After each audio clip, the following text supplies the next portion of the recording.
Kas yra žodžių junginys? Žodžių junginys yra mažiausias sintaksės vienetas. Jam būdinga tam tikra forma ir reikšmė. Be to, žodžių junginys yra asimetriška struktūra. Jį sudaro pagrindinis ir priklausomasis dėmuo. Pagrindinį dėmenį dar kitaip galima įvardyti pradu, o priklausomąjį priedu. Pavyzdžiui, skaityti knygą, sakyti kalbą. Šiuose junginiuose pagrindinis dėmuo arba pradas yra veiksmažodžiai skaityti, sakyti, o priklausomasis dėmuo arba priedas yra knyga ir kalba.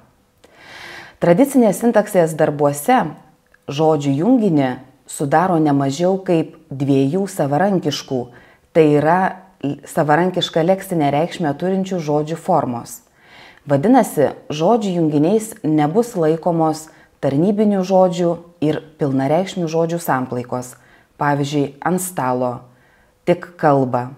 Kitokios samplaikos, pavyzdžiui, lekia bėga, diena naktį, taip pat sudėtinės laikų formos, pavyzdžiui, buvo atėjęs, bus kviečiamas.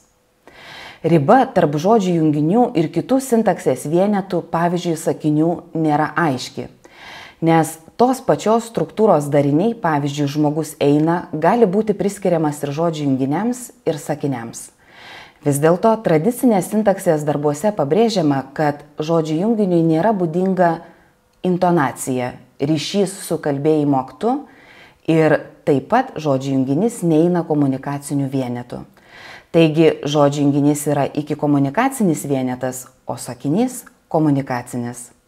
Bendrosios kalbotyros terminais tariant, žodžių junginiui nėra būdingi du reikšminiai komponentai, kurie yra svarbus sakiniui. Tai yra propozicija, turinys, apie ką pranešama sakiniu, ir modalumas. Tai yra kalbėtojo santykis su pranešamu turiniu. Žodžių junginys tai yra sudedamasis sakinio elementas.